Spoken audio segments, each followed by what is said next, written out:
Hi there, it's Matt here, and welcome back to the next in this AMA series. As always, my partner in crime for these AMAs is Dr. Eti Ben Simon. Eti, welcome back. Happy to be here. Let us just dive in. What is the first AMA question? Can you describe some strategies for improving deep sleep duration? No offense for other stages of sleep. Yes, please. If REM sleep is listening to this podcast, I'm sure we can speak about that at another time. Please don't be offended. We will get to you. But let's focus today on deep non-REM sleep. When people ask me this question, how do I optimize stage X or how do I optimize stage Y? I try to have them think about two different directions. And what I mean by that is things to do that you're not doing or you're not doing enough of, and things that you need to stop doing or things you need to do less of. So things to increase, things to decrease. What would those be, or what are some examples of those for deep non-REM sleep? Let's start with things that you can do, or at least do more of, to up the amount of deep non-REM sleep. And here I think the best two examples I could give would be exercise and temperature manipulations. When it comes to exercise, it is really a very robust finding. One of the studies I often think about was published in a very reputable journal again called Scientific Reports. I think it was back in 2019, 2020. At least in 2019, it was being reviewed. I'm not saying anything. And maybe it came out a little bit after that, but it was by Kaspar Vogt and colleagues. And they were looking at how exercise improves the quality of your deep non-REM sleep. And they were in particular interested in how exercise could improve what we call the stability of your deep sleep. So once you got there, could you stay there in terms of that stable platform, that stable foundation of deep sleep, and therefore get more of it? So here is what they found. They had the participants do vigorous exercise, and for any exercise nerds out there, if my good friend Peter Attier is listening, he would tell me to define this. It was around about an hour of vigorous exercise at, I think it was about 55 to 65% of something called their VO2 max. And you can listen to Peter if you want to learn all about VO2 max. But it's a vigorous exercise, let's just put it that way. And what they did find is that it enhanced the quality of that slow wave sleep. And it did that by way of, as I said, improving the continuity, the stability of that. They also found that the more vigorous the exercise in terms of the output, the greater the benefit, the greater the restoring of that deep quality of sleep. What was interesting about that paper, though, is that they, on average, across the entire night, they didn't find that the total duration of deep sleep changed. Instead, what they found was that it was these long, nice bouts. Rather than getting your deep sleep in lots of short bursts, you were getting it in these lovely, long, continuous bursts. But also the depth of that deep sleep that we can measure in lots of different ways was also improved. So folks may feel as though that's disappointing. Well, I asked about improving the amount, quantity, meaning duration. But I'm telling you here, there's a different way to think about that. Exercise can improve the quality of your deep sleep. But don't worry, we'll get back to quantity in a second. So, Matt, this was done with EEG? Yeah, so they were looking at EEG during these vigorous bouts of exercise.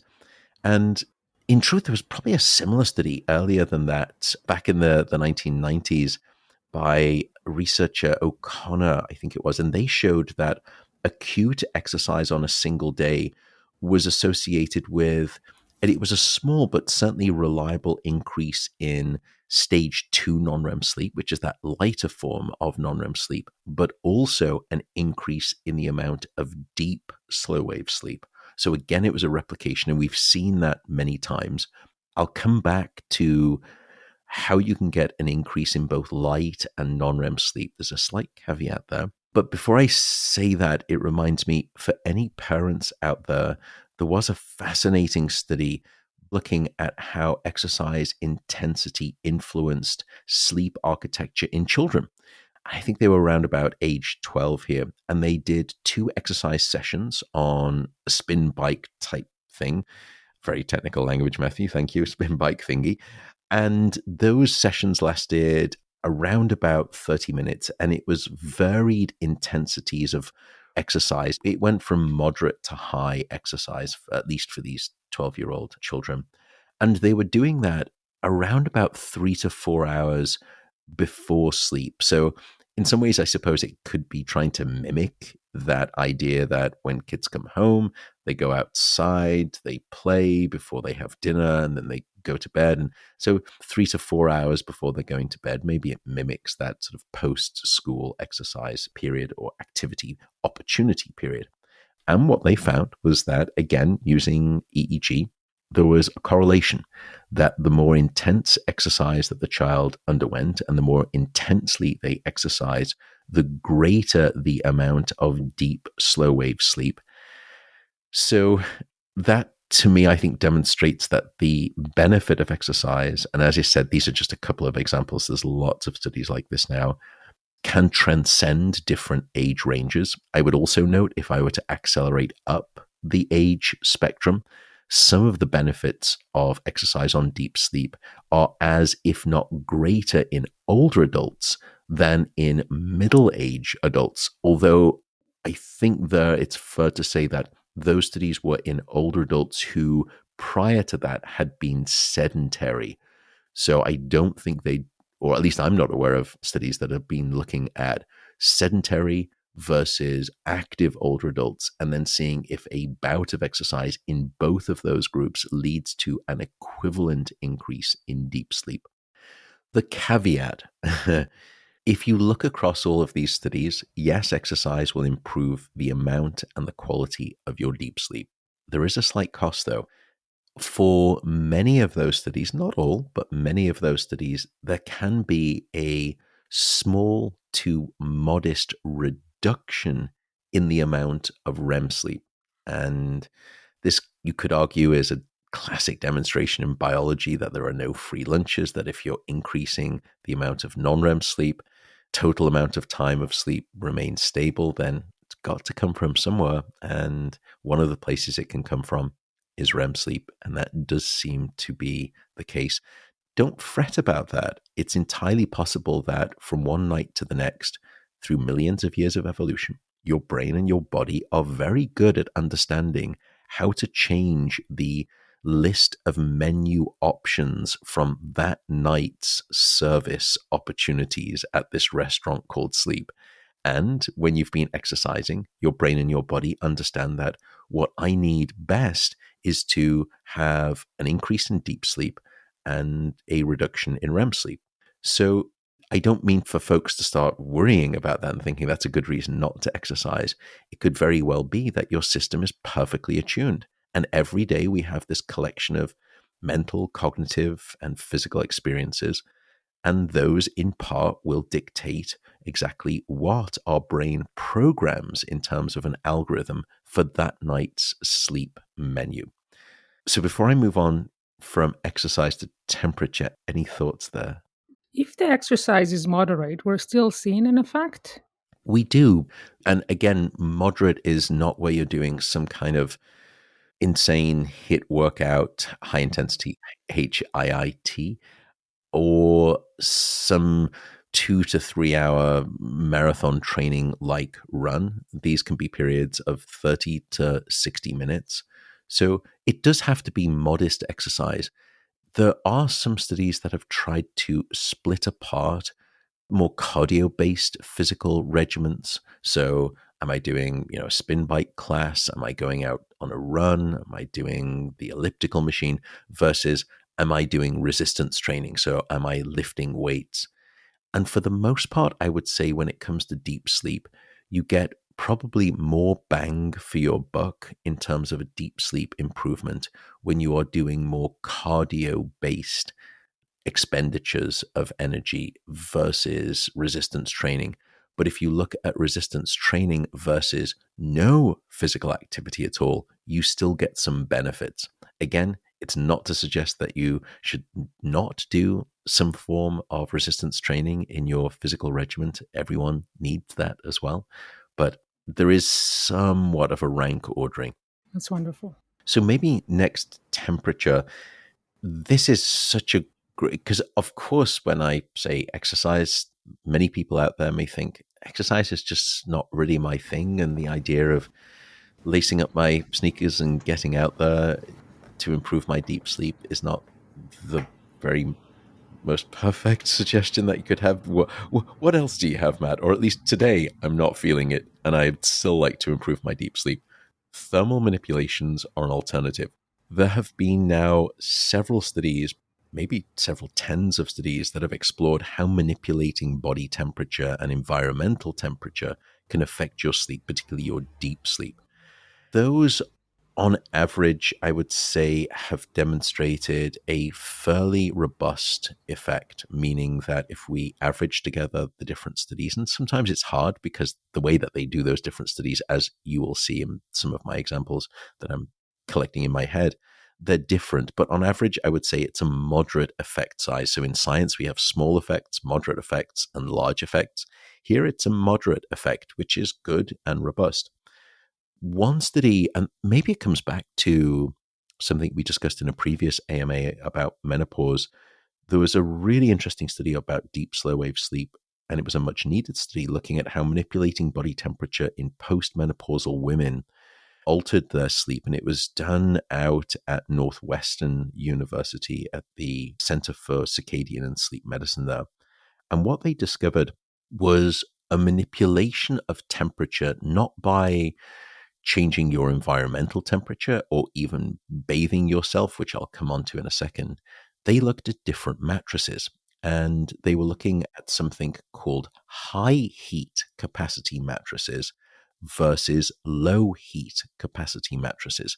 Now, it's slightly oxymoronic. High heat capacity mattresses will essentially try to absorb and drain away from your body more heat than low heat capacity mattresses. In other words, just think of it as the capacity to dissipate and evacuate the body temperature out of you.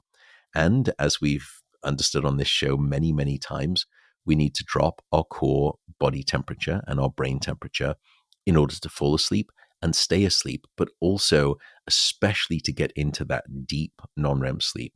Sure enough, what they found was that when this cohort of women were sleeping on the high heat capacity mattress, which removed more of that body heat and extracted that heat so it cooled the body more, it did lead to both an increase in the total amount of deep sleep, but also when they looked at the electrical brain waves, the amount of that very big, powerful, deep, slow wave activity, or what we call the slow wave oscillations, those were also increased for the high heat capacity mattress relative to the low heat capacity mattress. And indeed, they were measuring core body temperature, which is very clever manipulation in the study. And they found that the greater the reduction in core body temperature observed when they were sleeping on this high heat capacity mattress, the greater the improvement in the electrical quality of deep sleep, and also the greater the reduction in their average heart rate on that high heat capacity mattress. I want one. Yeah, I know. Well, I'm thinking it does lend credence to these smart mattresses that are out there that really do try to understand and thermally manipulate in synchrony with your body's natural desire to change its temperature. They really try to work with that, and if anything, try to enhance and augment it in a superior way. Because if you look at hunter-gatherer tribes, they are often sleeping in the outdoors, and they typically don't have lots of bedding that surrounds them, in part because of issues with insects and different things, creepy crawlies. So they lay their bodies very vulnerable to the changes in ambient temperature. And at night, that ambient temperature drops, and therefore it helps almost act like this supporting thermal choir to the lead vocalist of your body and bring its temperature back down in a way that is permissive to sleep. But now we've got, we've had all of these developments of these strange duvet covers and mattresses, and we're now sleeping indoors, not outdoors. Mattresses and duvet covers were technology. They were technology that emerged as we moved through the Industrial Revolution. But now, often technology helps solve the problems of of technology. technology. And that's exactly what we're seeing with these smart mattresses too. A partner of today's podcast is Shopify. I will just announce the link right up front, which is shopify.com/mattwalker.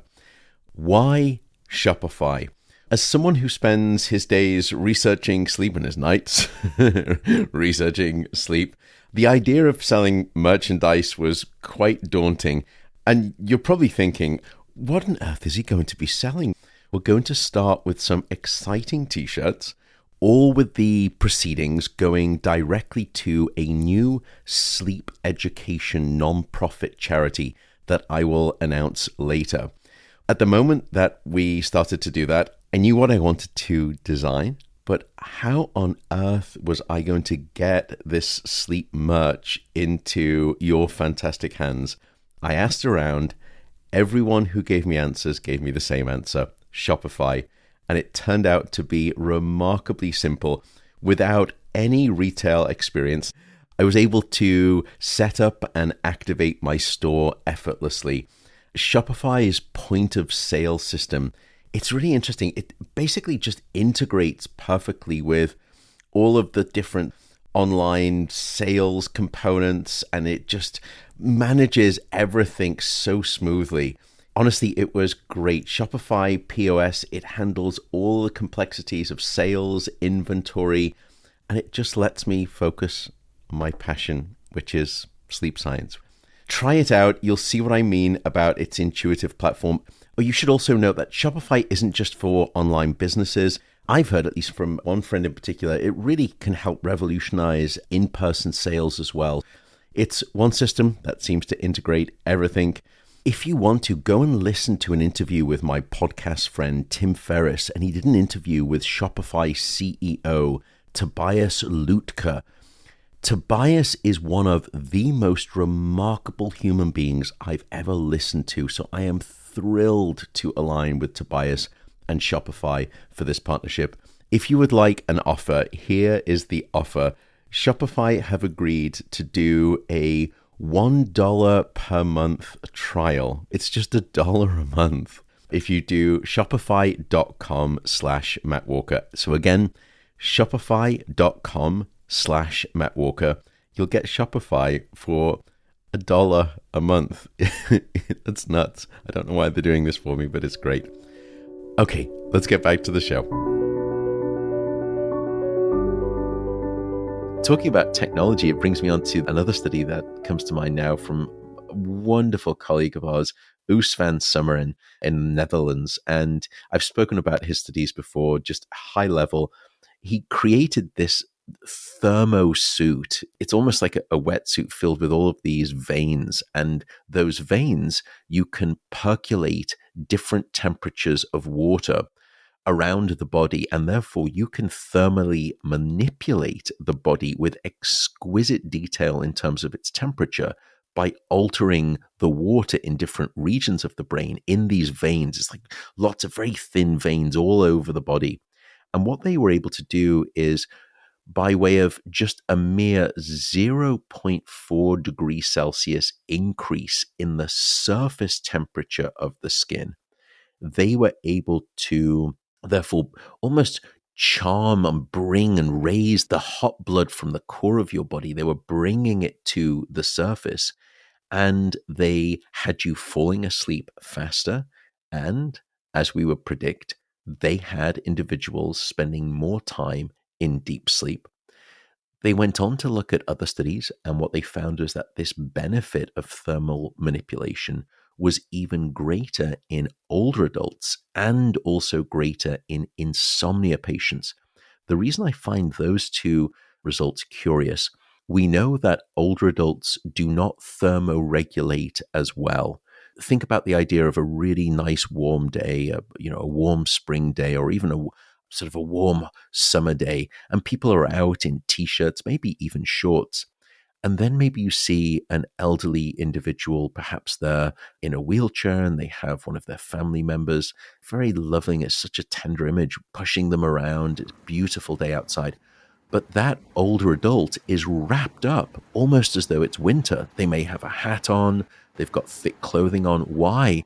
Because the blood is trapped in the core of their body. It's very hard to vasodilate, to enlarge the vessels at the surface and therefore regulate body temperature in the way that we typically do. The same is true for insomnia patients. There was a great study from Australia, and oh gosh, I'm blanking on the name, but they had individuals submerge their hand or their foot in hot water, and they looked at the capacity of that limb to vasodilate, to open up the vessels. And sure enough, insomnia patients did not vasodilate as well. What does that mean? It means that both of those cohorts may struggle to do what all of us do naturally at sleep onset, which is our surface skin, all of the vessels in our surface of the skin, they open up, and therefore they bring that hot blood to the surface, and you get this huge thermal radiation effect that drops your core body temperature, and therefore you fall asleep better. But elderly individuals and insomnia patients can't do that as well. So no wonder a manipulation like this wetsuit with these veins can improve their sleep even more, because there's that much more opportunity runway to benefit from a vasodilation perspective. Before I go on, I'll mention the low cost, no cost version of this for folks in a second, but any additional thoughts there, Eti, because I've just gone through a lot. I have a little bit of a cheap tip if you don't have enough money for a fancy mattress. I often feel too hot in the middle of the night, and what I do is I switch the duvet upside down, so the part that was touching me and is getting too hot is now going to the outside, and I get to feel the cool part on me, and that usually helps a bit. That's a great tip. Actually, it now reminds me, thank you for triggering this. There was a study from a group in Japan, and they had developed a duvet cover that was essentially almost in two halves. Now, it was in a duvet cover sheet, but the duvet that was tucked inside of it, the upper half that would be covering the upper torso of the body was less dense than the lower proportion of the body. And that upper part of the body contains the core of your body, the torso, and therefore that's where the heat really is trapped.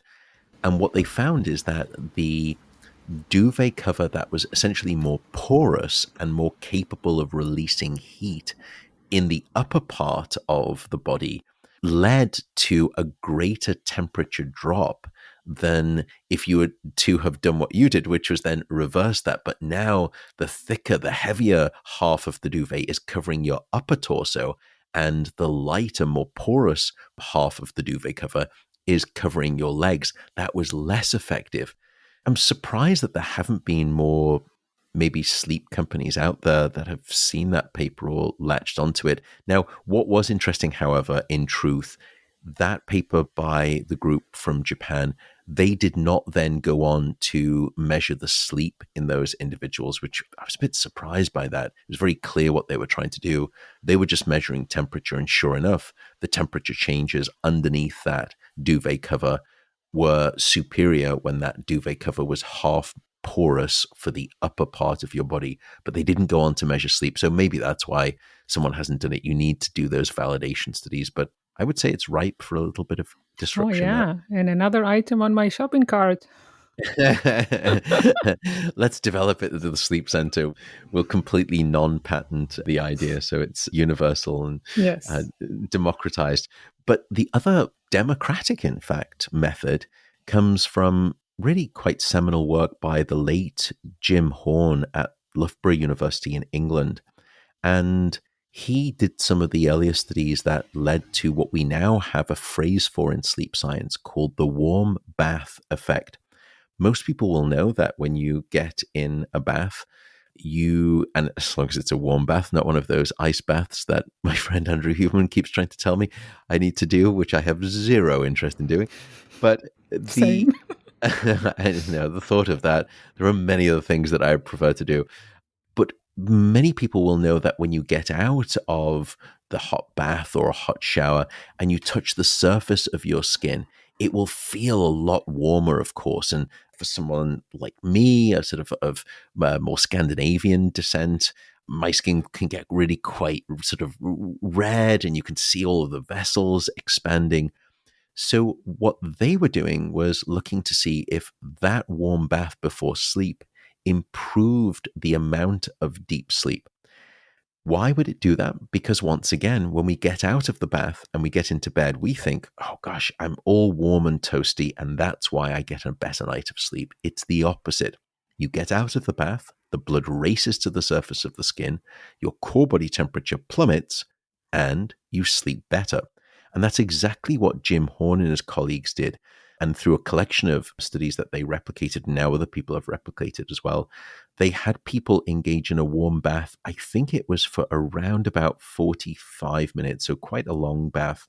And the temperature was right around 40 to 41 degrees Celsius, which is probably around about 105-ish degrees Fahrenheit. So not roasting hot, but what's that, 105, 7 or 8 degrees Fahrenheit warmer than body temperature. So very, very pleasant indeed. And what those studies found was that on average, individuals fell asleep faster, somewhere between about 10 to 30% faster. They also had greater continuity of sleep, meaning that they were waking up significantly fewer times throughout the night, which is great.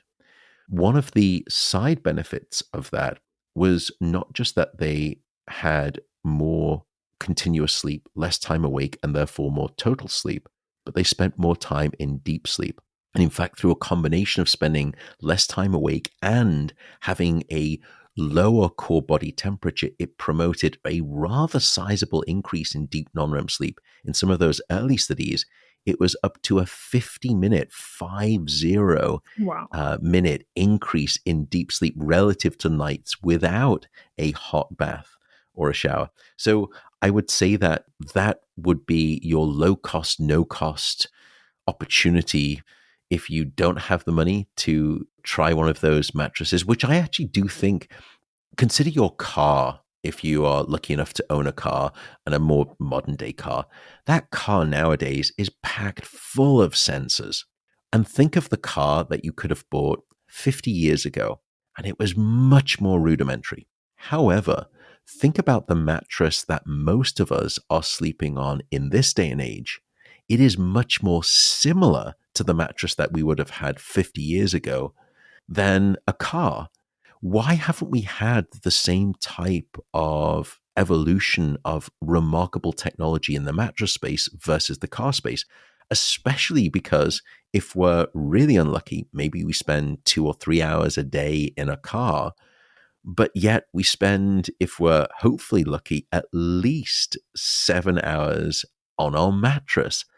It's always been a perplexing thing to me. So I think the mattress is, together with other sleep tracking sort of accoutrement that you can place on your body, I do think it's a fascinating tool and vehicle through which we can measure sleep, but also modify sleep. I think we are still in the very early stages of that technology.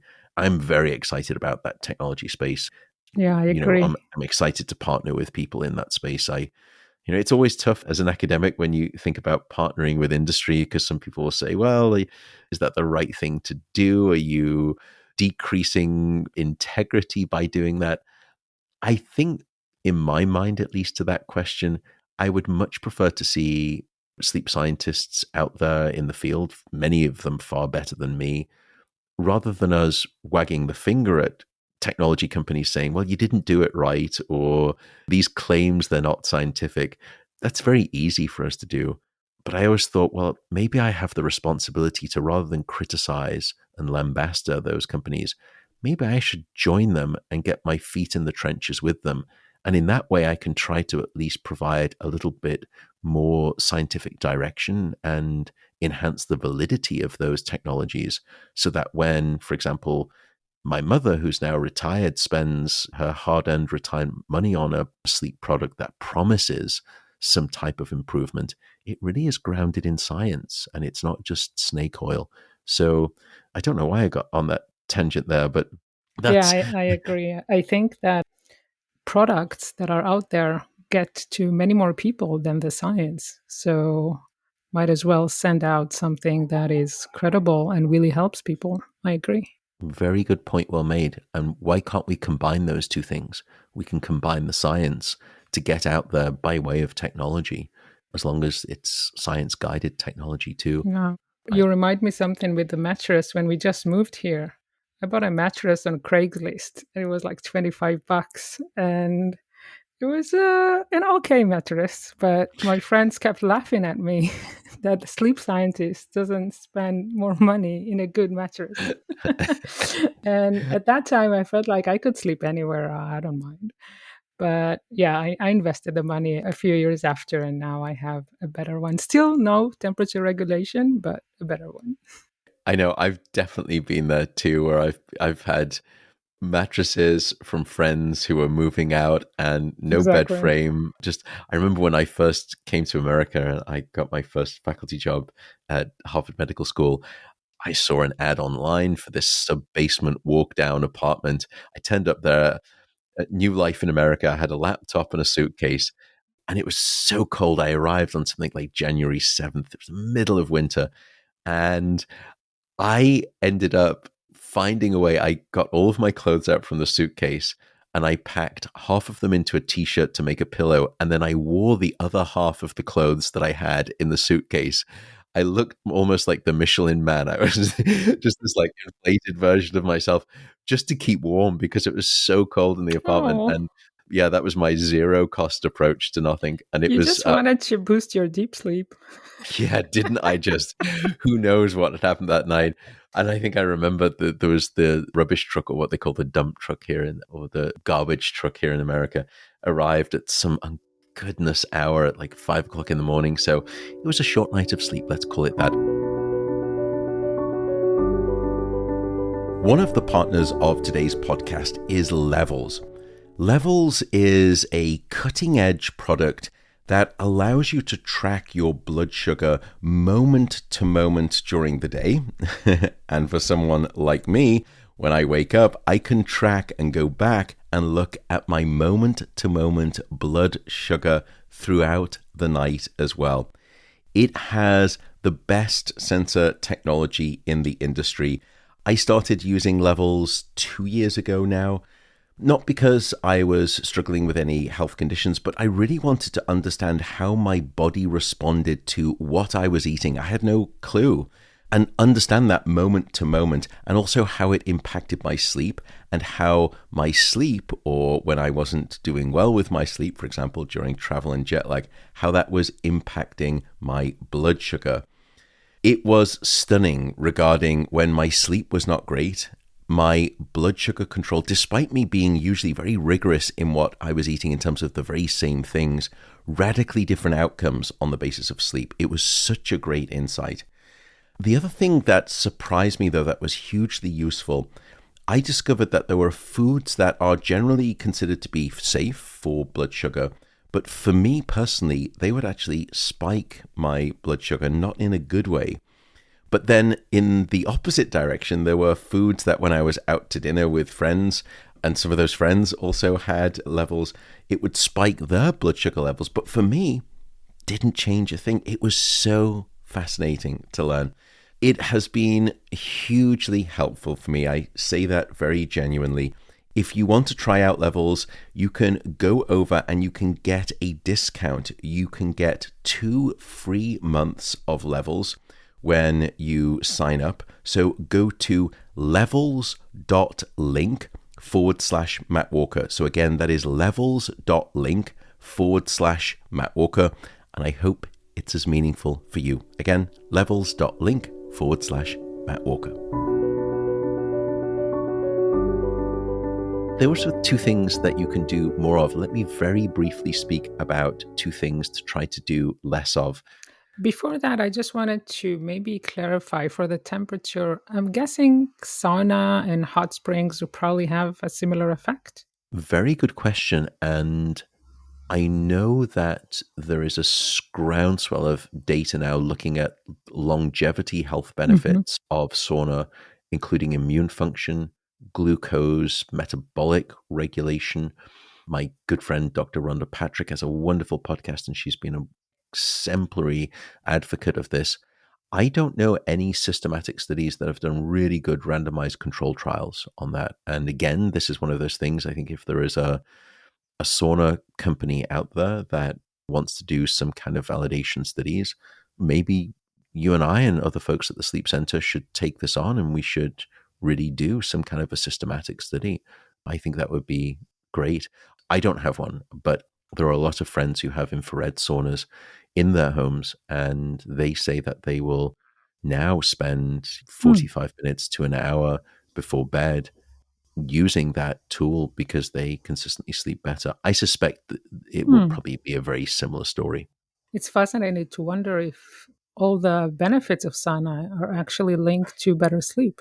I would love to look at the data and if those studies have got a date time stamp on when those individuals are using the sauna, you could almost soft test that hypothesis, which would be that the studies where you get the greatest effect on health outcomes are the studies in which those individuals were taking their sauna in the evening versus they were taking it first thing in the morning, because first thing in the morning Hmm. would be far too far away from sleep. Okay, so now onto things to not do, or at least try to reduce. I know I've probably mentioned this before lots of times, and people probably won't want to hear it, but if you want to increase your deep sleep by way of obviating things that you're doing, alcohol and caffeine are your two biggest levers. Maybe we'll come on to a third one, but I will leave alcohol just in case we touch on it later because I did see on social media streams a lot of people were asking about alcohol. So maybe we can get into that in more detail later. Let me speak about caffeine for a second.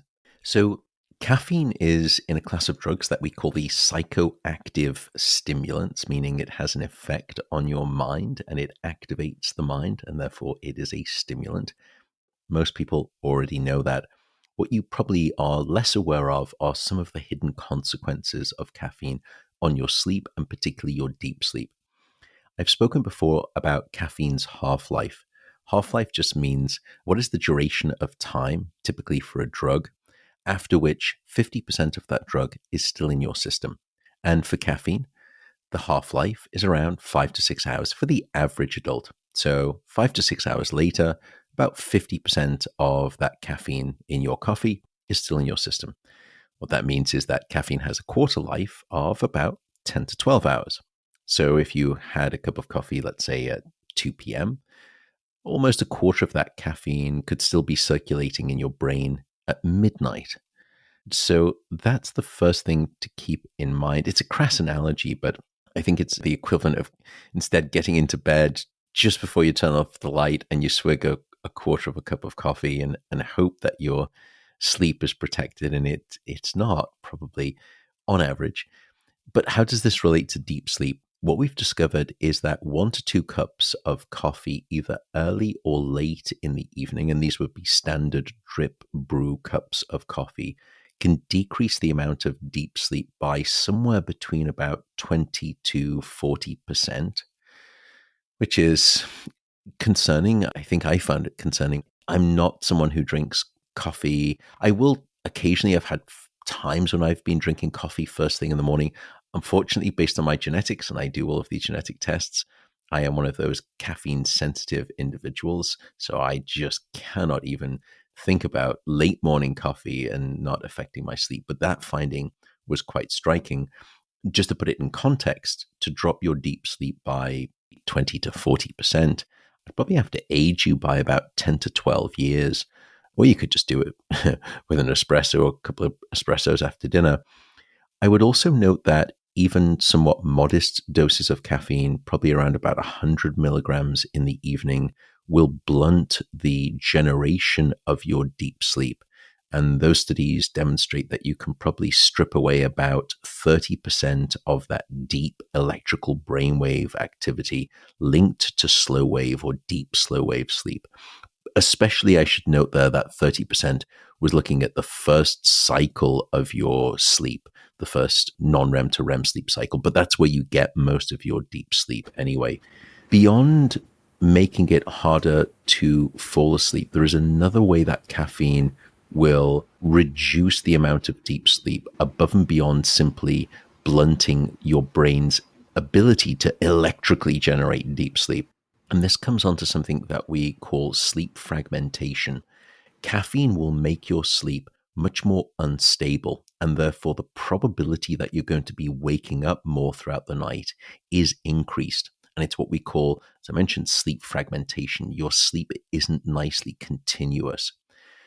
What's interesting is that the majority of that sleep fragmentation caused by caffeine happens in the first half of the night, which of course is when there is significantly more caffeine still in your system versus the second half of the night.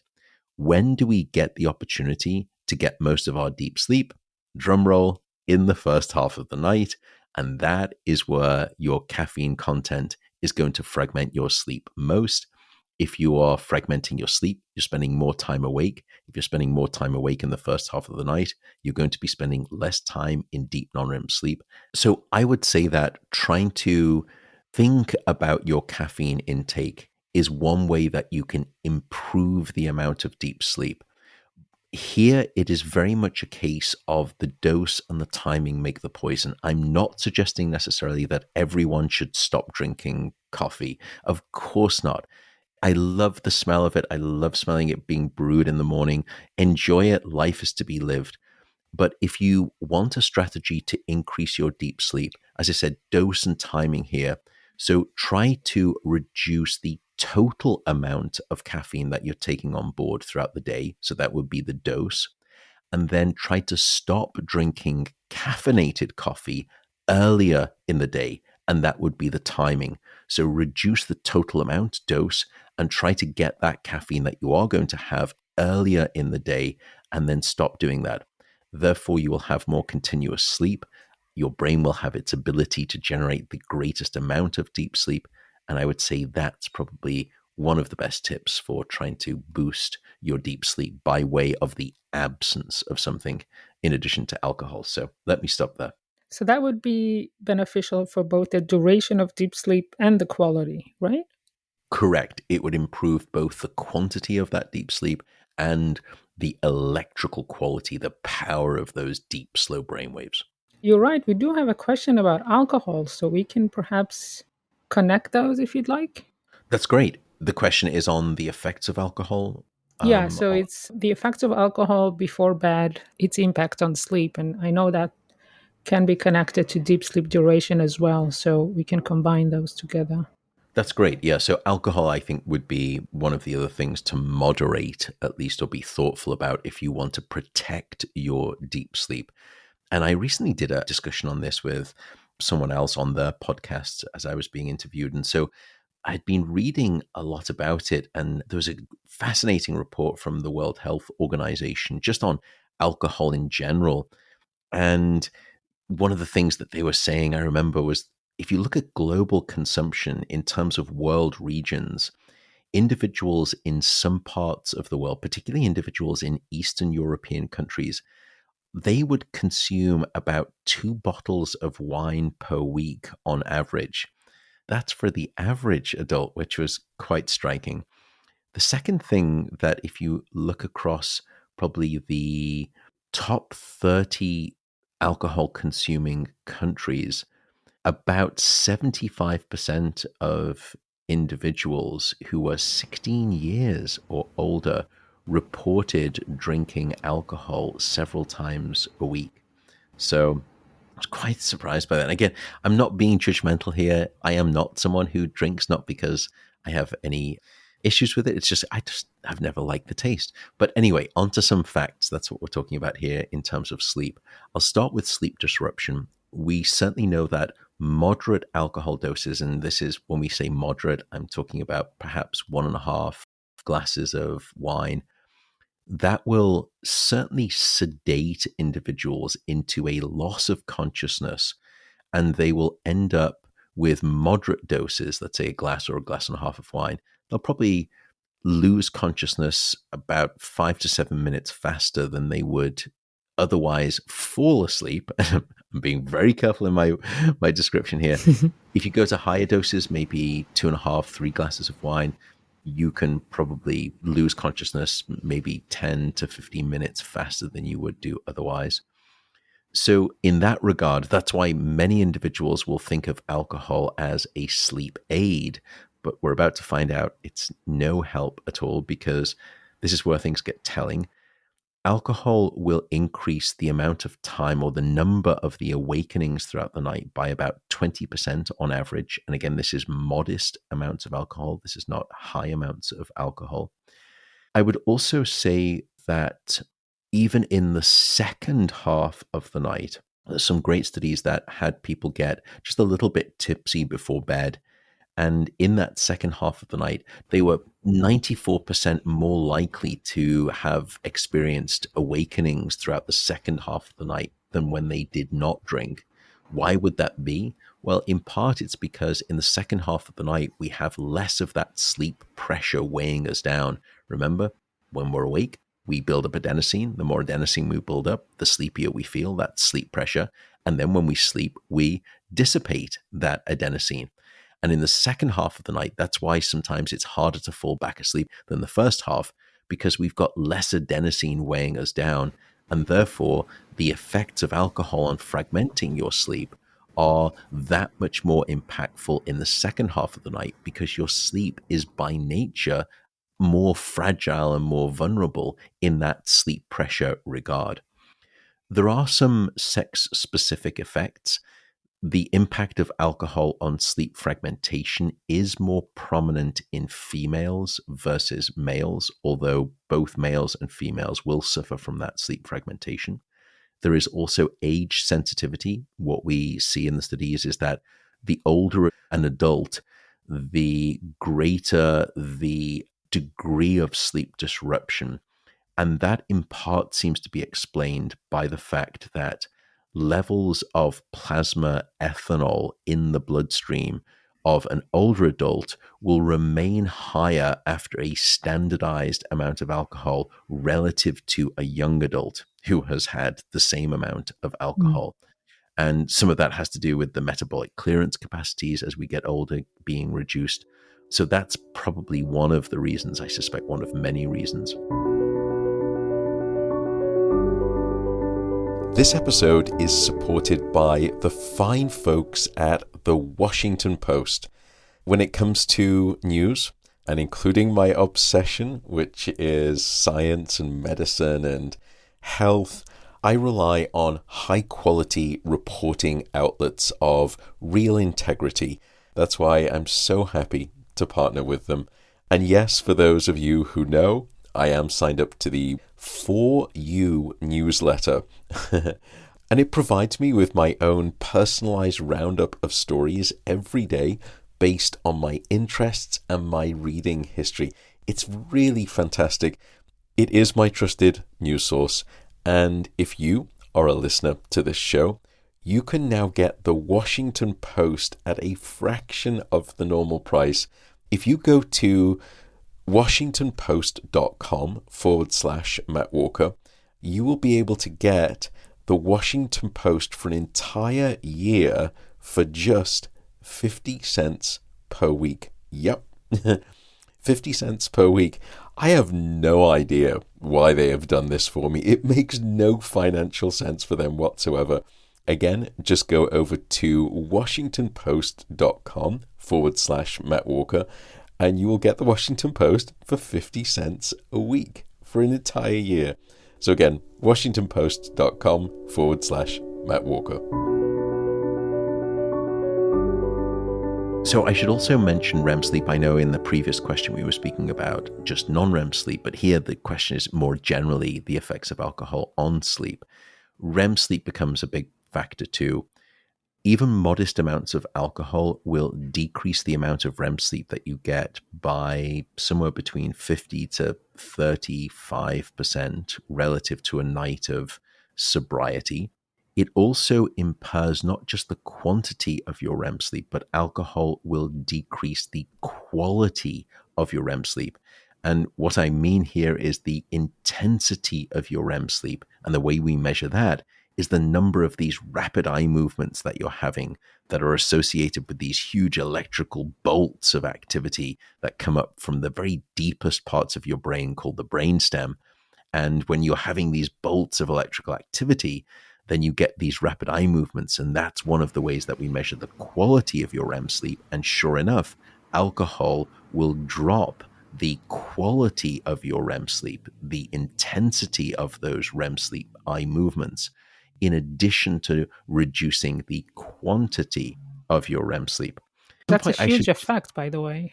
It really is a very big effect. And we will often see something called a REM sleep rebound effect, where people who, let's say, go out on a Friday or a Saturday evening and they have a few too many drinks, they end up suppressing their REM sleep throughout the night so significantly. But because it's the weekend, they end up sleeping later into the morning. And finally, by sleeping longer, the alcohol is cleared out of the system in the very late morning hours. And then not only do you have the REM sleep that you would have into those later hours, you have that plus some of the additional REM sleep that your brain has understood you have been deprived of while the alcohol is circulating in your system. And you get even more intense REM sleep in that last hour or hour and a half of extra sleep that you're trying to get. It doesn't make up completely for the total reduction in REM sleep, but that's what's called a REM sleep rebound effect. And that is why, after a few too many drinks in the evening, and you sleep in at the weekend, people will say, gosh, I was out last night. We had a couple of bottles of wine. And this morning, I was just having these really strange, really intense dreams. It's in part because of the REM sleep rebound effect. So maybe next question. Next question. A topic that's close to my heart, anxiety and sleep. People are asking about steps to manage sleep anxiety for a smoother transition into sleep. Very good question. And in fact, I should have included this, coming back to the earlier question on deep non-REM sleep, things to try to reduce to help you have greater amounts of deep sleep. That should have been the third thing on that list, alongside minimizing or being at least thoughtful of your caffeine and your alcohol intake. And maybe in a second, I will hand it over to you for a few words on anxiety's effects on deep sleep. But certainly, indeed, what we know is that stress and anxiety will have a rather fiendish way of robbing you of your deep sleep, particularly your deep sleep. Beyond the literature, I think many of us, and I certainly know this, and it's been a huge topic for us of study, and it's Dr. Eti Ben Simon who's been leading this topic of sleep and anxiety at my sleep center. I personally know, however, that when I'm stressed, my mind seems to send my sleeping brain the following text message, and it reads, "Start worrying, details to follow." dot dot dot. And I'm like, geez, thanks. Right at the moment when I'm trying to get some sleep. P.S. No sleep tonight. Yeah, exactly. Well, that's about as useful as an inflatable dartboard. Certainly what we know is that when it comes to insomnia, the principal explanation that we have at a biological level is that of stress and anxiety. What I mean by that is, when you are psychologically in a state of anxiety, your body expresses a similar stress-related signature downstairs. There are at least two components. The first is that your fight or flight branch of the nervous system remains overactive. The second is that a stress-related chemical called cortisol, which can be healthy and it's released in the morning hours and helps us wake up, that should ramp down at night. And unfortunately, in insomnia patients, the fight or flight branch of the nervous system remains overactive. So it means it's a struggle to fall asleep and disconnect. The second is that levels of cortisol, even though they start dropping at night in insomnia patients, right before they go to bed, those cortisol levels start to spike back up again. It's as though this state of anxiety is causing a biological state of stress, and that prevents deep sleep. So I would say certainly those are two of the mechanisms biologically by which we know the mental state of anxiety can produce a physiological state that is not permissive to sleep, and particularly deep non-REM sleep. And therefore, if you can help manage your anxiety, and I'll come on in a second to how best to do that, it can improve deep sleep. But it turns out, absent or above and beyond simply insomnia, we have learned an awful lot about the relationship between anxiety and specifically deep slow wave sleep.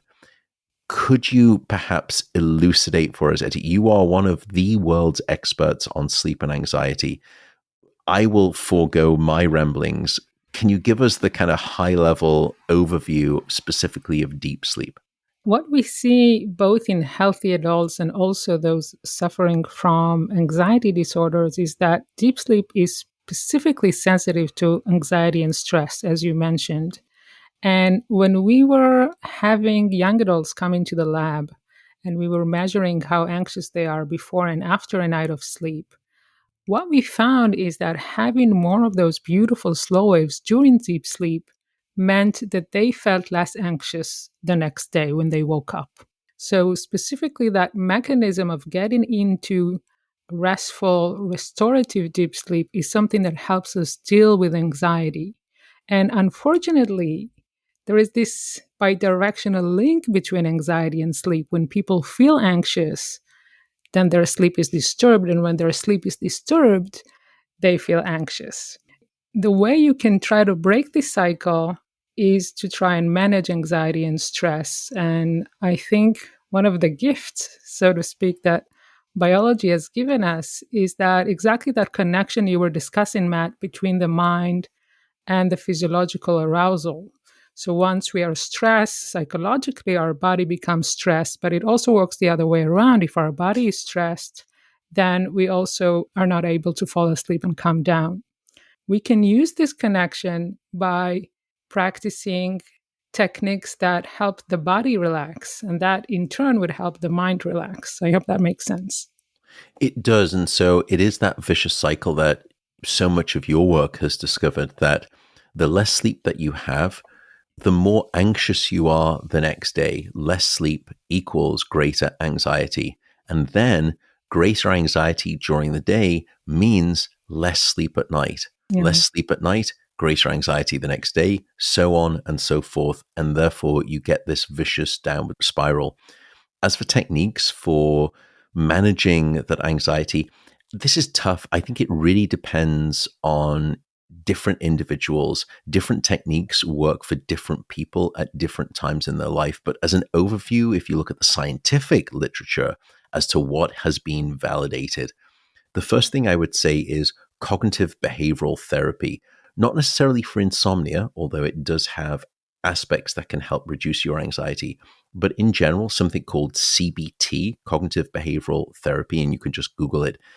Those CBT programs that are focused on anxiety will reduce anxiety symptoms with somewhere between a medium to large effect size. And again, that is a scientific term. We have small effects, medium effects, and large effects. It's often quite rare to see large effects, but we have several different measures of the effect size, and the effect size is just how potent is this thing that we're using. So how beneficial is cognitive behavioral therapy for reducing anxiety? And if you look across those studies, this measure, one of the measures that we have, is called the Cohen's d value. That is really quite large. And there are, I would say, an impressive number of studies time and again that have supported this.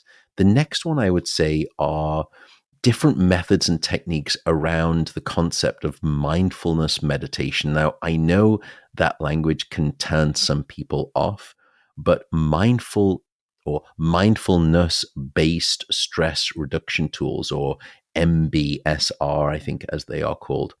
Those, on average, if you look at the meta analyses, will reduce levels of anxiety by somewhere between 50 to 60%. And these are studies using specific anxiety scales. Confession, when I was writing a book that I published a while back, I was reading these studies on mindfulness meditation for improving sleep, including deep sleep. And at the time, I was a hard-nosed scientist. I thought this is all a bit woo-woo. I'm here in Berkeley, and now I'm starting to read studies about meditation, what's happening to me. And the data was so compelling. Time and time again, these studies reported a benefit on sleep. So I started trying it. And that was, now 6 or 7 years ago when I was reviewing that literature.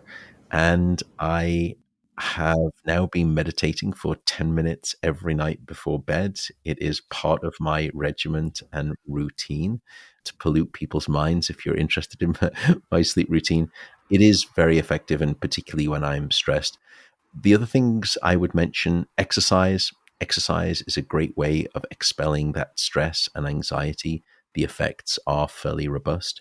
Deep breathing exercises, if you're not really interested in mindfulness meditation, you can just Google deep breathing methods, and there are lots of different methods out there. They typically come in different numbered methods, sort of like the 3-7-5 method. I'm just making that up, but they tell you about the amount of. Yeah, they have them in yoga. You have a box breathing and Exactly, yeah. And that yeah. sort of box is sort of breathing in a fashion where it looks like a box shape, that it's sort of, flat to begin with, then it goes up like a box and then it comes back down, and you follow this pattern of sort of inhale, then exhale. Hmm. Those deep breathing exercises can reduce levels of anxiety by over 30%, certainly improving cortisol levels too, I think, if you look at those studies. Then there's other things: progressive muscle relaxation. There was a paper that came out a few years ago demonstrating that it reduced symptoms of anxiety in people with generalized anxiety disorders. And again, you can just Google those progressive muscle relaxation techniques. It's a method that you walk through just to go through the different parts of your body and gradually relax each area. It's quite soothing. I That's what think I like about the body based and the brain based, because they're both connected.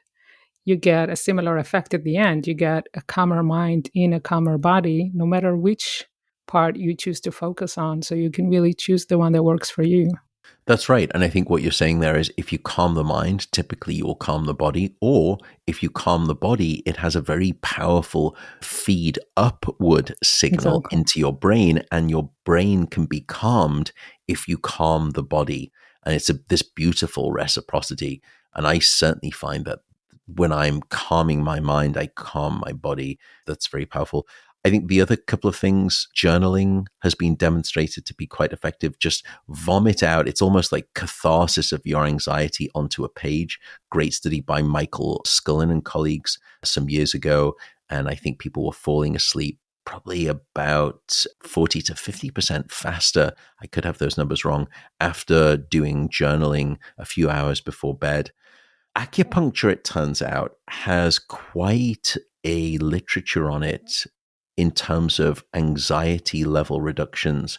On average, I think you get about a 40% reduction in anxiety levels when you read some of these what's called meta-analysis studies, where they take all of the individual studies on anxiety and acupuncture and sum them all together.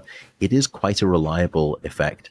So I would say that those are probably the top scientifically backed theories. I'm sure there are a few that I'm missing out, but cognitive behavioral therapy, meditation, exercise, deep breathing, muscle relaxation, progressive muscle relaxation, some journaling, and then you could try some acupuncture if that's your thing. Yeah, and maybe just to wrap it up, I'll just mention that if there is a way for you to have a bedtime routine that includes whatever works for you, then consistently you can get better sleep and learn to relax more before bed. It's a great tool, particularly when I'm traveling a fair bit. You're in a strange environment and you're jet lagged as well. That's where I find those methods are particularly helpful to bootstrap my sleep. even though I'm usually, when I'm back at home, I'm fairly regular and sleep comes, thankfully, at least at this moment in life, fairly easily with alacrity. Dr. Eti Ben Simon, thank you again. You are wonderful for joining. Everyone is absolutely loving your presence on this show, unsurprisingly. So thank you. Oh, it's my pleasure. Where can people find you if they want to look you up? I have a website, sleepingeti.com. My Twitter is Etoosh, Etoosh. You can find me on Twitter, on Instagram, even on TikTok now. Feel free to send me social media requests, share your questions, and thank you to everyone listening. We will see you again in another AMA. So for now, please take care and bye for now. Thank you very much. Bye, everyone.